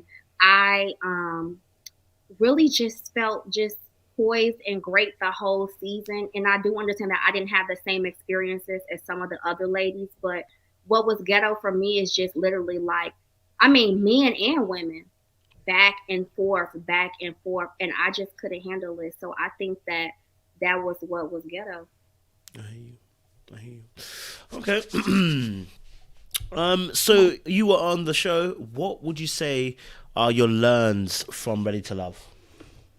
My learns? Is that what you're asking? Yeah, your learns. What did you learn from the process of the show? From the 4 agreements, don't take it personally. It's never really what you think it is. Don't sweat the small stuff. Honestly, I'm so much more carefree because of that show. I'm just like, child. And I probably even am surprised myself. I think I would even be more, I thought I would be a little bit more hyper vigilant, because everybody, for the viewers, they can say what they would have done, could have done, but y'all don't know how it feels to be in a process where literally people are writing about you all day, and they're commenting on you, your dress, your hair, your makeup, your wig, what you got going on. And so I definitely feel like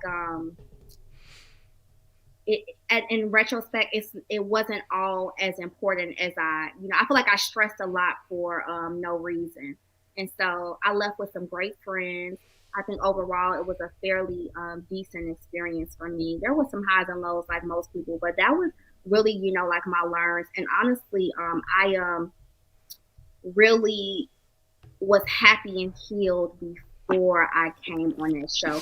I would have been really like crushed, and I would have crumbled under that pressure if I really hadn't like gathered myself, because it was a few things that triggered me, and I think I was able, to recover. So yeah, it was definitely a lot going on, but I'm happy that I did it, and overall it was a fairly good experience. Okay. What would you do differently if you were to go on the show again?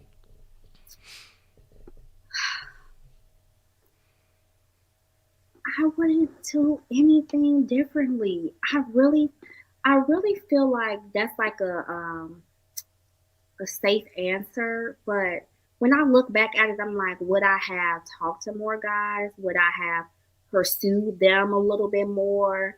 Would I had, I don't know. I wouldn't have done anything differently. It really, even my friends watching it like, that's the same you in real life. I was the same me on that screen as I was in real life, So I don't know. I don't think I would have done anything differently, except for let's not stress myself out so much.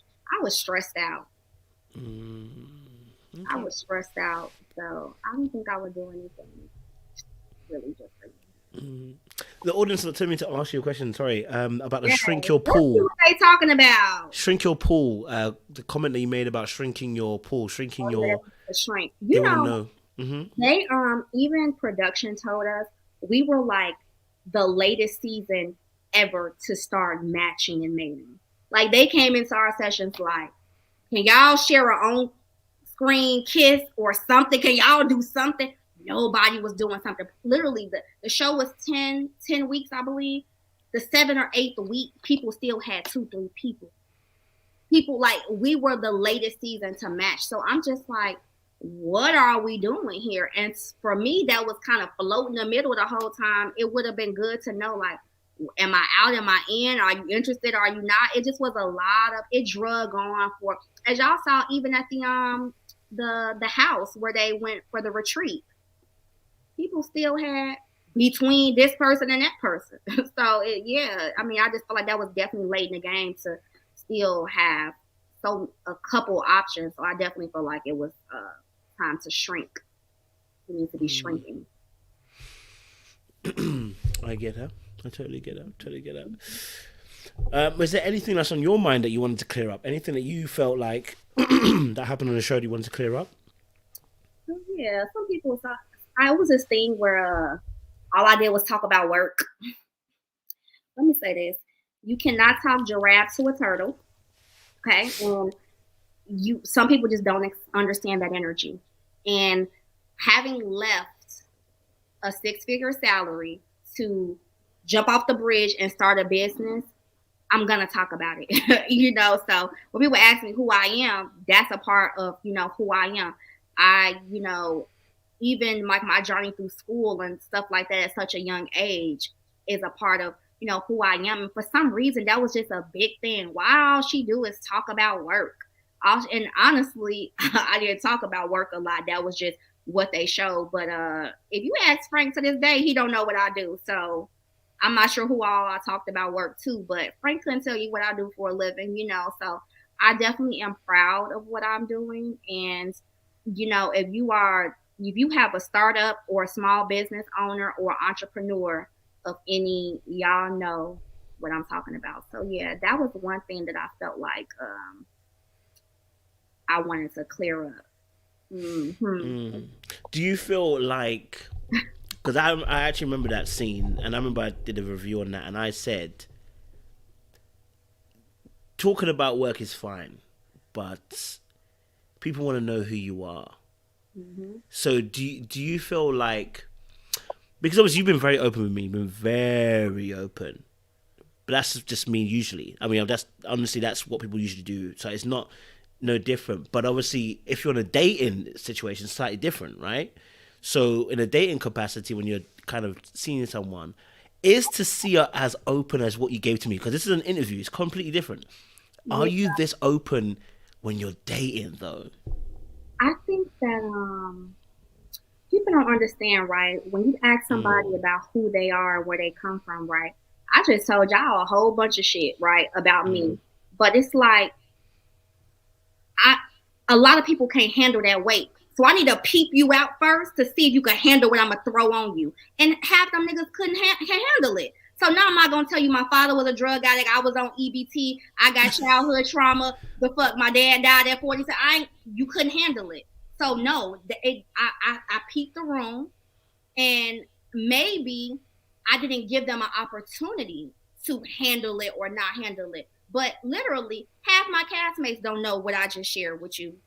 So maybe they would have been more welcoming or understanding. But I'm the type of person, I'm going to sniff you out first. And I feel like, what I look like pouring all this on you when I feel like you a fly-by-night type of dude that's interested in 5 other women. So to me, I don't think people put that into perspective. Like, for instance, Sabrina was very open up front. Like, she shared those things with Walter. Walter could handle that. He had also had a shared experience. And I felt like in that vulnerable moment, she laid it on the right person.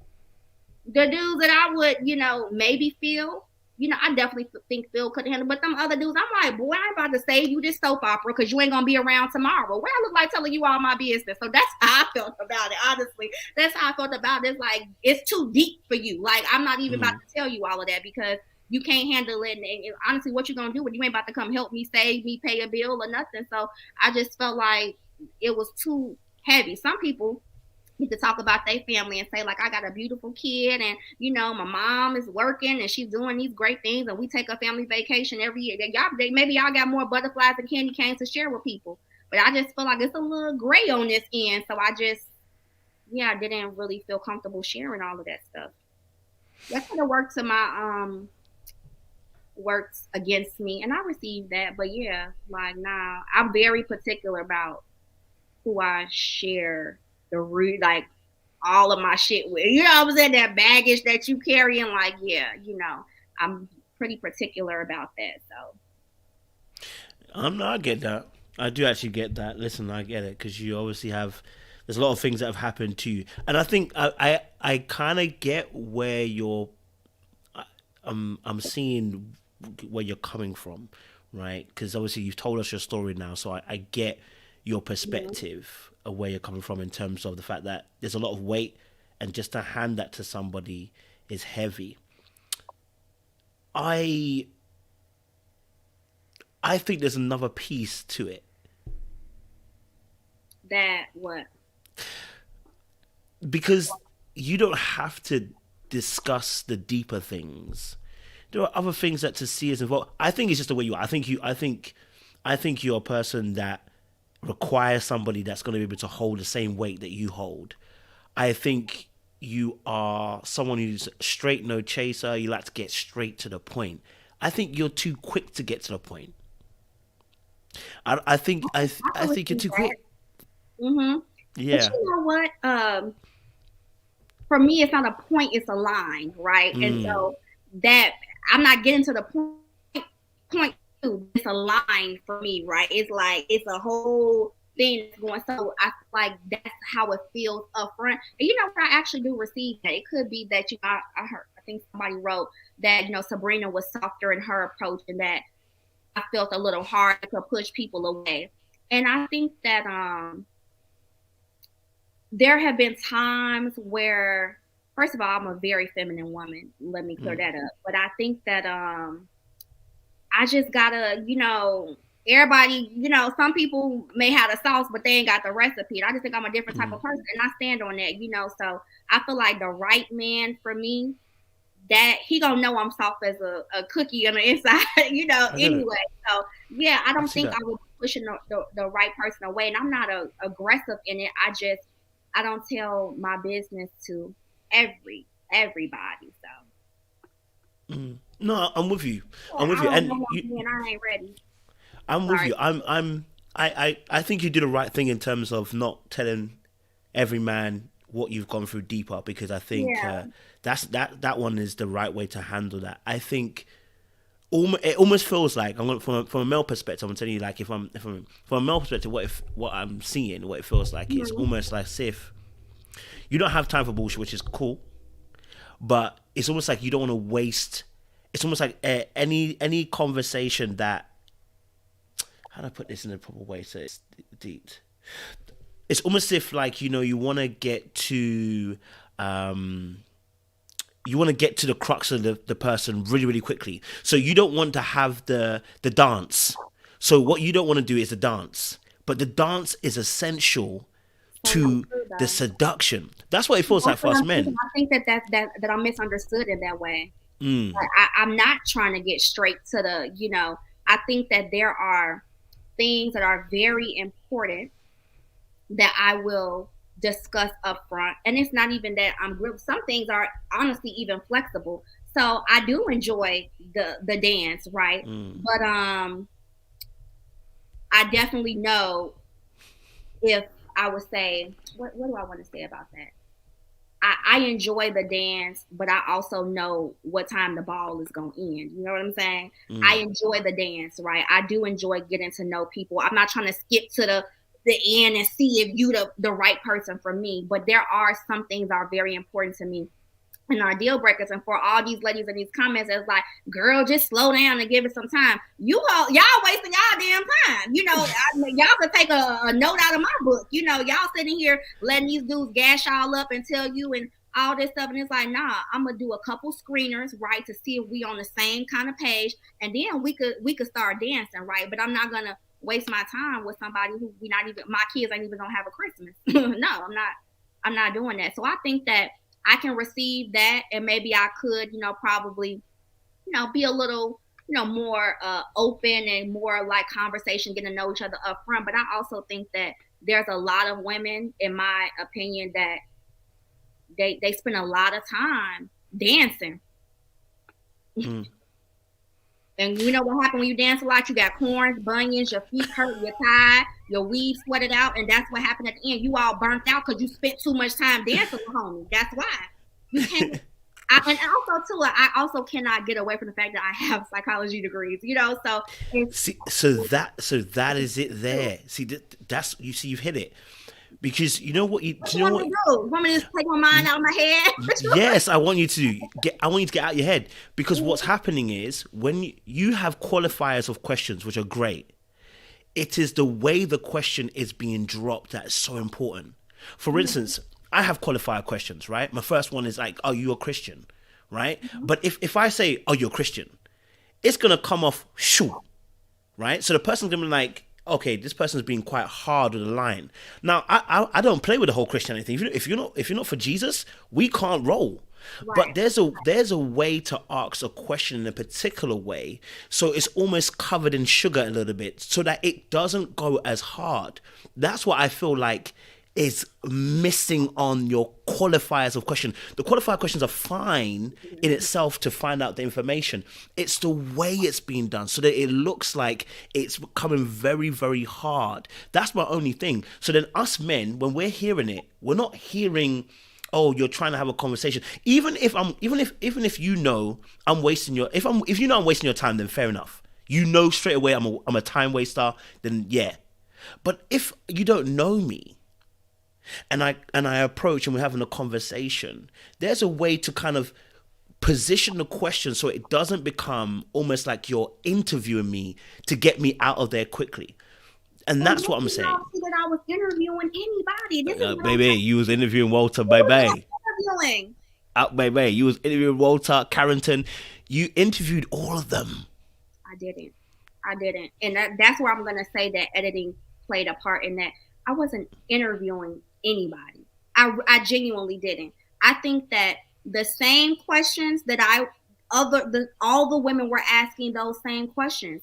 It just, I don't know if it seemed more romantic or whatever at the time, but I genuinely would say that I was not interviewing anyone. I can be a straight shooter, and I can ask a few baseline questions that's going to give me a temp gauge, but it definitely isn't clinical or abrasive. So these people in this goddamn chat. Don't worry about that. Don't worry about chat. It's me and you. I'm actually enjoying the chat. I'm enjoying the chat because I never put the chat on. So don't worry about the chat. It's me and you. We're talking. I just said all this time that I received that, and now I'm not open to feedback. Okay. No. Don't worry about them. We're having this conversation. Because, like I said, I think you're being open to me, but I think that's because you already know who I am. You already trust me. You know my motives and you know what I'm on. So you can relax in how you ask a question. Do you know what I mean? But I feel like what happens is the guard of... He's calling me at this time. It's a bit late, mate. The guard of Tisia, right, comes in quick. It's like, okay, I gotta assess you quick because I gotta answer these questions. Doom. Yeah, I gotta make that decision quickly, which I totally understand because of what you've experienced in the past. I'm saying to you, if you cover it, I only claim half of that. I hear you, and I can see how you would think that, but I'm actually a lot more calm and softer than it appeared to be. Than it appears. You are calm. No, I think you're calm. No, I'm saying instead of like me just firing off, like it's like, how are you? Where did you grow up? I wouldn't say that Sean would say I was firing off questions at him. You know what I'm saying? I feel like it depends on the person. But your example was the first day when I was 3 hours late to a mixer. You know what I'm saying? So I'm just saying, can I get a little grace here? Can I get a little bit? You can. Grace? So what you're telling me? Other dates, like the one that y'all saw with Sean, Phil, all of that, like I wasn't firing off with them. So those examples, it was like literally I was hours late to the mixer and I was playing catch up. So that may seem why I'm firing off, but I genuinely are not like that. I know you're not like that. So I think what you just highlight is a really key component. A really key component. You mentioned about the fact that because what you've mentioned in terms of difference is you're not stressed in those moments. The moment that the way we handle stress, the way we perceive stress to be, because it depends on the environment and the context of the environment. Which is why I was saying that even though, like for instance, that the X situation, right? You explained it. But even if we take the context of how you explained it, the tone that you took, because of the stress of that moment, the way you delivered it, even the tone, the energy comes out a certain way. So I'm saying to you that I think it's when you feel a little bit of stress, the question comes out differently. No, it's not stress. It's like when I'm backed into a corner, as I told you, I'm dragging my foot in the dirt like a bull. Don't back me into a corner, and that was the problem. I feel you. So anybody, like, I mean, who not gonna come out swinging, right? So I feel like that I personally had situations that were framed, like I said, fight or flight. And while the other women on the show, they had romantic ass scene, kisses, dates in the fucking forest and shit. I didn't have that, right? So only thing that y'all saw from me was me having real kind of dinner dates type of thing. I didn't do any activities. I didn't go to a photo booth. I didn't go bowling, skating, any of those things. So y'all didn't get to see me in my prime, right? Like, give me a break. Y'all didn't see me shining because y'all saw me in interrogation type atmosphere, and at times I had to come out swinging. That's really what it was. That's the truth, y'all, for real. I'm so chill. I'm super chill. So no, I wasn't interrogating people. I definitely feel like there were times where I needed to ask questions, and there were other times where I had to like get myself out that corner because I was backed into it. So yeah, I get you, man. I want you. We're gonna agree to disagree on that, Kojo. Okay. We can disagree later on. Don't worry. Hey, you know what I'm saying? I'm gonna do Frank. I'm gonna do it offline. You know what I'm saying? I'm an adult, number one, and I have a potty mouth, y'all. My mama cursed like a sailor too. I'm sorry, y'all. I know this. I don't know what this is there, but you know, I do. I get you. I actually like. I really do. I actually get you. I think we have a lot of similar traits. So that's why I'm saying what I'm saying. So you're good. You're good. Is there anything that you want to promote? Anything that we should be getting behind? Anything that we should be supporting? I have my tech startup. My Instagram is GetsClear at GetsClear. So CLEARE. And for those who don't know, my tech startup is a compliance software for the daycare industry that's taking them paperless. So that's one thing. Also, I am a perfume-aholic, and I'm going to be getting into different perfumes and showing off my collection and purchases for all of my ladies that love to smell good as well. So it's nothing on my page yet, but it's called Bitch You Smell Good. So if you go to Instagram at Bitch You Smell Good, that is my Instagram page for my perfume that I will be dropping my my perfume collection and just how to smell expensive on a budget, how to layer your scents, how to get everything, you know, how to smell good, long lasting. So all of those things will be on my page. Okay. Hey, my personal Instagram at Tisia, Tisia, X as in xylophone, V as in Victor, S as in Sam. So if y'all want to follow me for food, fashion, flights, you know, all that stuff. I'm with you. Listen. It's so bad that I talk about my job, child. Hey, you can talk to me about your job if you want to talk to me about your job. Y'all don't talk about y'all job. Y'all don't talk about y'all business. Y'all get to ask to drop a promo, and y'all didn't talk about y'all business. Wow. Y'all haters. Don't worry, man. You be all right, man. Listen, audience, it's been amazing. It's been good. It's been good conversation. I knew it would be. And I appreciate you to see as well being very honest and open. Do you know what I'm saying? It's never easy having your whole life put on the screen and then us judging you when you're, you know what I'm saying? So I really do appreciate your openness and appreciate the fact that you were frank with us as well. You know what I mean? No pun intended. So listen. So much better now, Kojo. Yeah. You already know. So much better now. Like, we bonded now. You know, all listen, my business. Listen, baby, listen. I'm telling you, listen. I told you, listen. GH, later this year, For real, 2022. 2022, they need to know. Listen, it's about to be wild out here, baby. You're not come to the States, though. What? You're not come to the U.S.? I don't want to come there, to be honest. Wow. Do you know why? Because I'm waiting for one of you guys to fly me out. You know what I'm saying? Oh, you want to catch flights, not feelings. You know, it's what 10 of us. That's right. We could put a couple of dollars in the pot. You know, I need to be flew out. I need to to GoFundMe. GoFundMe. I need to see the ticket in my hand. I need somebody to fly me out. Don't worry about that. I'm gonna be there for you guys. Okay, I'll put my body on the line. You know what I mean? Yes. This was so fun. It's been fun, and I appreciate you. You know what I'm saying? So, all right, let's jump. We're gonna jump off, audience. We're gonna jump off, but it's been amazing. And by the way, I'm back on again in about an hour's time for Married at First Sight. I know you guys missed it, so we're back again on Thursday nights for Married at First Sight lives. If you want to have your say, if you want to get involved in the conversation, if you want to, tell us your thoughts and opinions on the latest episode of Married at First Sight, come and join us. We'll be back here in an hour's time, starting at 8 p.m. I think it's CST or EST time for you guys. So we're going to give that another shot of round of season 14, Married at First Sight. But again, Tisia, thank you so much. It's been a beautiful conversation. Thanks for tuning in.